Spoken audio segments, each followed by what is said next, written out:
കുറിച്ച് പറഞ്ഞു.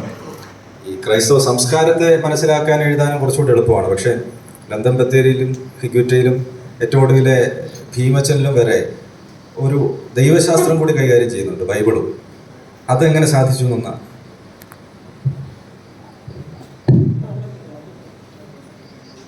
വളരെ പ്രധാനപ്പെട്ട ഒരു ചോദ്യമാണ്. കാരണം ഇത് ക്രൈസ്തവ സംസ്കാരത്തിനോടുള്ള എൻ്റെ ആഭിമുഖ്യം വളരെ കുട്ടിക്കാലം മുതൽ തുടങ്ങുന്നതാണ്. അതിന് പ്രധാന കാരണം ഭാഷ തന്നെയാണ്. ഏറ്റവും മനോഹരമായിട്ട് മലയാള ഗദ്യം, മനോഹരം എന്നല്ലോ, ഉള്ളിൽ തറയ്ക്കുന്ന രീതിയിൽ മലയാള ഗദ്യം കൈകാര്യം ചെയ്തിട്ടുള്ള ഒരു പുസ്തകമാണ് മലയാളം ബൈബിൾ. മലയാളം ബൈബിളിൻ്റെ തർജ്ജമയുടെ കഥ തന്നെ വേണമെങ്കിൽ നമുക്കൊരു ഡോക്യുമെൻ്ററി സിനിമയാക്കാം. അത്ര വളരെ ഇൻട്രസ്റ്റിംഗ് ആണ്. അതിൽ ഈ വിദേശത്ത് നിന്ന് വന്ന മിഷണറി മലയാളം പഠിക്കുക, അത് എഴുതുക, അതിനെ സഹായിക്കുക, ഒരു നായരുണ്ടാവുക, അങ്ങനെ നീണ്ട ചരിത്രമാണ്. ഈ മലയാളം ബൈബിളിൽ ഞാൻ ഒബ്സസ്ഡ് ആയിരുന്നു. ഒരു 9ാം ക്ലാസ് ഒക്കെ ഒബ്സസ്ഡ് ആയിരുന്നു. പിന്നെ ഞാൻ വളർന്നത് എറണാകുളത്താണ്. എറണാകുളം ഒരു ലത്തീൻ കത്തോലിക്ക പട്ടണമാണെന്ന് പറയുന്നതിൽ തെറ്റില്ല അന്നത്തെ കാലത്ത്, തീർച്ചയായിട്ടും. കാരണം ജനസംഖ്യയുടെ ഏതാണ്ട് 60% ഈ വിഭാഗത്തിൽപ്പെട്ടവരായിരുന്നു. പിന്നെ ഞാൻ പഠിച്ച സ്കൂൾ, ഞാൻ കുറച്ചായിട്ട് സർക്കാർ സ്കൂളിലാണ് പഠിച്ചത്. അത് കാരണം ഈ സ്കൂൾ വിദ്യാഭ്യാസത്തിൽ പള്ളിയുടെ സ്വാധീനം ഉണ്ടായിരുന്നില്ലെങ്കിലും വളരെയധികം വിദ്യാർത്ഥികളും ആൾക്കാരും ജനങ്ങളും ആയിട്ട് ബന്ധമുണ്ടായിരുന്നു. ഈ കൊച്ചിയുടെ ഒരു പ്രത്യേക സംസ്കാരം, അത് വേറെ സ്ഥലങ്ങൾക്ക് അവകാശപ്പെടാനില്ലാത്തൊരു സംസ്കാരം, അതിൻ്റെ ഒരു തരത്തിലുള്ള ഒത്തൊരുമയാണ്. ഈ നേരത്തെ ടീച്ചർ സൂചിപ്പിച്ച പോലെ ഹോർത്തൂസ് മലബാറിക്യൂസിൻ്റെ കഥ. ഹോർത്തൂസ് മലബാറിക്യൂസ് എഴുതുന്ന ഡച്ചുകാരനായ, എഴുതുന്നല്ല, അതിൻ്റെ കാരകനായത് ഡച്ചുകാരനായ ഗവർണർ വാൻ റീഡാണ്. ഈ വാൻ റീഡ് കേരളത്തിലേക്ക് വരുന്ന ദിവസം രാത്രിയിൽ ആണ് കേരളം കണ്ടതിൽ വെച്ച് ഏറ്റവും വലിയ കൂട്ടക്കൊല നടക്കുന്നത്. അതായത് ഡച്ചുകാർ പോർച്ചുഗീസുകാരെ തോൽപ്പിക്കുന്നത്. അവർ വെള്ളക്കാരെ മുഴുവൻ കപ്പൽ കയറ്റി ഗോവയിലേക്ക് അയച്ചെങ്കിലും ഈ നാട്ടിലുണ്ടായിരുന്ന, അന്ന് ചൈനക്കാർ വരെ ഉണ്ടായിരുന്നു. ചൈനക്കാരും അടിമകളായിട്ടുള്ള കറുത്ത വർഗ്ഗക്കാരും പിന്നെ ദ്വിഭാഷികളായിട്ടുള്ള ആൾക്കാരും ഇത് സങ്കരവർഗത്തിൽ പിറന്ന കുട്ടികളെ എല്ലാവരും വധിച്ച് നശിപ്പിച്ചു. കാരണം യൂറോപ്പിലുണ്ടായിരുന്ന പ്രൊട്ടസ്റ്റൻ്റ് കത്തോലിക്ക വർഗം, ഡച്ചുകാർ പ്രസ്ബിറ്റേറിയൻ വിഭാഗത്തിൽപ്പെട്ടവരായിരുന്നു. അവർ പ്രൊട്ടസ്റ്റൻ്റുകളായിരുന്നു. അതും കാത്തലിക്കരുമായിട്ടുള്ള വിവാദമല്ല, കൊടും വൈര്യം കേരളത്തിലേക്കും അവർ പകർന്നു. പോർച്ചുഗീസുകാർ തകർന്ന് പിൻവാങ്ങി. അതിനുശേഷം കേരളത്തിലെ കത്തോലിക്ക പള്ളികൾ ഓരോന്നായിട്ട് അവർ നശിപ്പിച്ചു. ഏഷ്യയിലെ ഏറ്റവും വലിയ കത്തോലിക്ക ലൈബ്രറി ഫോർട്ട് കൊച്ചിയിലായിരുന്നു, അത് നശിപ്പിച്ചു. സാൻ ബസിലിക്ക പള്ളിയെ വലിയൊരു വെയർ ഹൗസാക്കി മാറ്റി.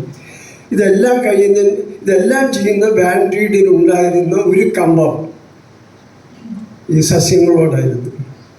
ആ കമ്പമുള്ള ഒരു കാർമലൈറ്റ് പാതിരി മത്തേവൂസ് ആയിട്ട് ഇദ്ദേഹത്തിന് ബന്ധമുണ്ടായി. കാരണം മത്തേവൂസിൻ്റെ സഹായമില്ലാതെ കേരളത്തിലെ സസ്യങ്ങളെ പറ്റി പഠിക്കാൻ സാധിക്കുകയില്ല. അപ്പോൾ ആദ്യമായിട്ട് കത്തോലിക്ക പ്രൊട്ടസ്റ്റൻ്റ് ഐക്യം കൊച്ചിയിൽ വെച്ച് സംഭവിക്കുന്നു. ഈ മത്തേവൂസായിട്ട് വേറൊരു കാര്യം ചെയ്തു. അത് എറണാകുളത്തുകാർക്കറിയാതെ ആ കാര്യം. അതായത് ഡച്ചുകാർ ഭരണത്തിൽ ഇരിക്കുമ്പോൾ തന്നെ ഇവിടെ അടുത്ത് ചാത്യാത്ത് എന്നുള്ള സ്ഥലത്ത് ഒരു പള്ളി പണിയാനുള്ള അനുവാദം മത്തേവൂസ് വാങ്ങിച്ചു. ഇതിനുശേഷം മത്തേവൂസ് ഇതിനു വേണ്ടി കണ്ടുപിടിച്ചത് ഈഴവനായ ഒരു വൈദ്യനാണ്, ഇട്ടിവൈദ്യൻ, ചരിത്രക്കാരൻ. ഇതിൻ്റെ ഗുണദോഷം പറയാനും വരയ്ക്കാനുമായിട്ട് 3 കൊങ്ങിണി ബ്രാഹ്മണന്മാരായിരുന്നു. ഇങ്ങനെ വലിയൊരു ഒത്തൊരുമ കൊച്ചി അറിയാതെ കൊണ്ടിരുന്നു. ഇത് ഒരു കൊച്ചിക്കാരനായി ഞാൻ പറയുകയല്ല. ആശീഷ് നന്ദി കൊച്ചിയെപ്പറ്റി ദീർഘമായിട്ടുള്ള ഒരു ലേഖനമുണ്ട്. അതിൽ അദ്ദേഹത്തിൻ്റെ ഒരു ഒബ്സർവേഷൻ ഇതാണ്: കഴിഞ്ഞ 1000 വർഷങ്ങളിലായിട്ട് ഇത്രയധികം വർഗങ്ങൾ, ഹിന്ദുക്കൾ, മുസ്ലിങ്ങൾ, ക്രിസ്ത്യാനികൾ, ജൂതന്മാർ, ഇത്രയധികം വർഗങ്ങൾ ഒരുമിച്ച് തിങ്ങിപ്പാർക്കുന്ന ഈ ഇടത്ത് ഒരു സംഘർഷം പോലും, കാര്യമായിട്ടുള്ളൊരു സംഘർഷം പോലും ഉണ്ടായിട്ടില്ല. ഈ ഒരു കാര്യം കാരണം ഇതൊരു അന്യമത ഗ്രന്ഥമാണെന്നോ ഇതൊരു മറ്റൊരു അപര എന്നൊരു ചിന്ത ഒരിക്കലും എൻ്റെ കൊച്ചി ബാല്യം എനിക്ക് ബൈബിളിനെ കുറിച്ച് കാരണം എനിക്ക് ഖുർആനെ പറ്റി അത്ര അറിയില്ല നൽകിയിട്ടുള്ള അതൊരു പക്ഷേ എനിക്ക് സംസ്കൃതത്തിലും കവിതകളിലൂടെയും പ്രാപ്യമായിരുന്ന ഹിന്ദു പുരാണ ഗ്രന്ഥങ്ങളെക്കാൾ കൂടുതൽ പ്രാപ്യവുമായിരുന്നു. മറ്റാരെങ്കിലും?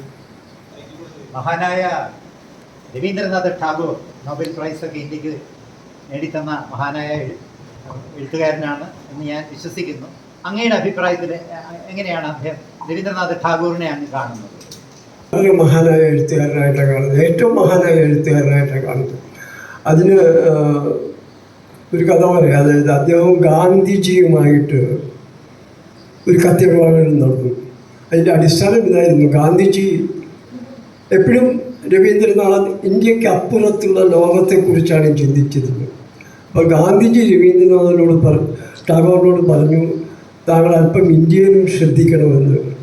അപ്പോൾ ടാഗോറിൻ്റെ മറുപടി ഇതായിരുന്നു, ഞാൻ വാതിലുകളെല്ലാം തുറന്നിട്ട് കിടക്കാൻ ആഗ്രഹിക്കുന്നു. അങ്ങനെ ലോകത്തെ മുഴുവൻ സ്വീകരിക്കാൻ യാതൊരു കാലുഷ്യമോ ഒരു തരത്തിലെ ഫിൽറ്ററുകളും ഉപയോഗിക്കാതെ ലോകത്തിന് മുഴുവൻ സ്വീകരിക്കാൻ സാധിക്കുന്ന ഒരു എഴുത്തുകാരനാണ് ഏറ്റവും മഹാൻ എന്ന് നമുക്ക് കരുതേണ്ടത്.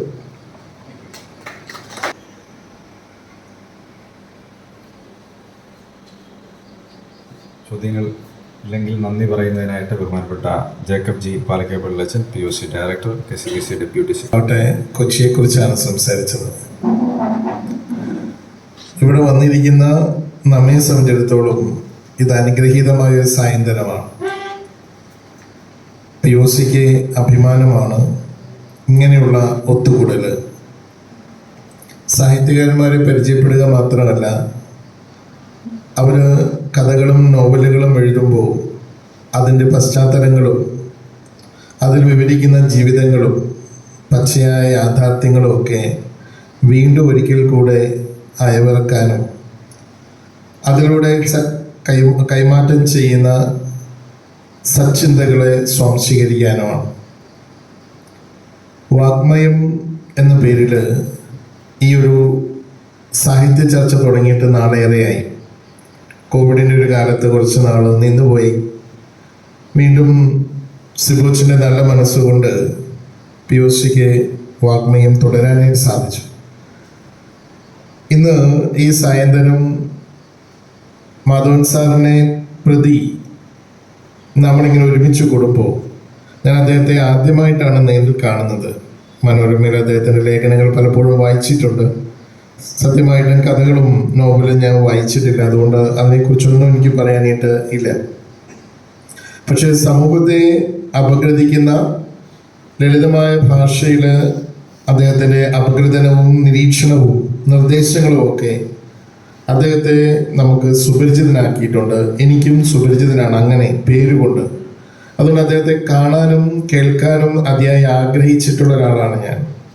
അദ്ദേഹം താമസിക്കുന്നത് കടവന്ത്രയിലാണെന്ന് കേട്ടപ്പോൾ കുറച്ചും കൂടി ഒരു അടുപ്പം എനിക്കുണ്ട്. ഞാൻ കടവന്ത്രക്കാരനാണ് സാറേ. ഇവിടെ ലണ്ടൻ ബത്തേരിയെ കുറിച്ച് പറഞ്ഞപ്പോൾ പൊന്നിക്കരയെ കുറിച്ച് പറഞ്ഞതുപോലെ ഞാനൊക്കെ ജനിക്കുന്ന സമയത്ത് പാടവരമ്പത്താണ് താമസിച്ചിരുന്നത്. കടവന്ത്ര, ഇന്ന് കാണുന്ന കടവന്ത്ര ഇപ്പോഴത്തെ ആളുകൾക്ക് അതൊരു സിറ്റി ആയിരിക്കും. ഞങ്ങൾക്ക് അന്നത് ഗ്രാമമായിരുന്നു. പാടവരമ്പത്ത് കൈതക്കാടുകളുടെ ഇടയിൽ ഞങ്ങൾ ഓടിക്കളിച്ചതൊക്കെ ഞങ്ങൾ ഓർക്കുന്നുണ്ട്. പിന്നീട് നെൽവയലുകളുണ്ടായിരുന്നു. വയലുകൾ കൊയ്ത് കഴിയുമ്പോൾ ആ പാടത്ത് ഞങ്ങൾ കളിക്കുമായിരുന്നു. പക്ഷേ കടവന്ത്ര അത് ഈ പട്ടണത്തിൻ്റെ വാസയോഗ്യമായ കേന്ദ്രമാണ്. ചെലവന്നൂർ കായലിനെ കുറിച്ച് ഇടയ്ക്കിടയ്ക്ക് പത്രങ്ങൾ എഴുതാറുണ്ട്. ചെലവന്നൂർ കായലിൻ്റെ ഒരു കൈത്തോടുണ്ടായിരുന്നു. അതിന്ന് ഒരു ചെറിയ കനാലായിട്ട് മാറി. അന്ന് ആ കൈത്തോട് നീന്തി കിടക്കാനായിട്ട് ഞങ്ങൾ പോകുമായിരുന്നു.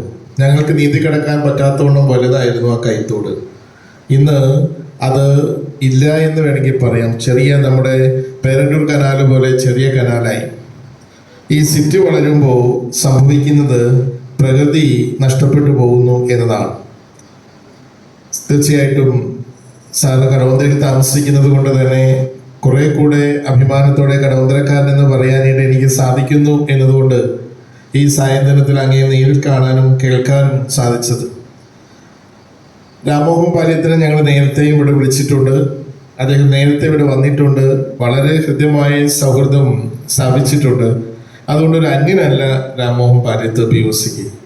ഇന്ന് മാധവൻ സാറിനെ കുറിച്ച് രാമോഹൻ സാർ ഇങ്ങനെ പറഞ്ഞുകൊണ്ടിരിക്കുമ്പോൾ അദ്ദേഹത്തിന് നിർത്താൻ തോന്നുന്നില്ല. നമുക്ക് നിർത്തണമെന്ന് പറയാനും നമുക്ക് തോന്നുന്നില്ലായിരുന്നു.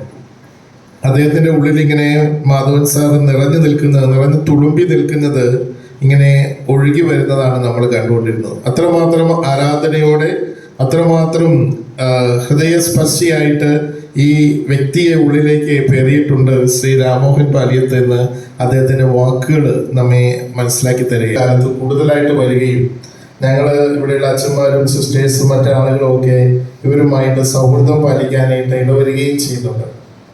ഷായ്ച്ചേട്ടനെ കുറിച്ച് ഞാനൊന്നും പറയത്തില്ല. ഷായ്ച്ചേട്ടൻ ഈ കുടുംബത്തിൻ്റെ ഭാഗമാണ്. ഷായ്ച്ചേട്ടനില്ലാത്ത ഒരു പരിപാടികളും POCയിൽ നടന്നിട്ടില്ല.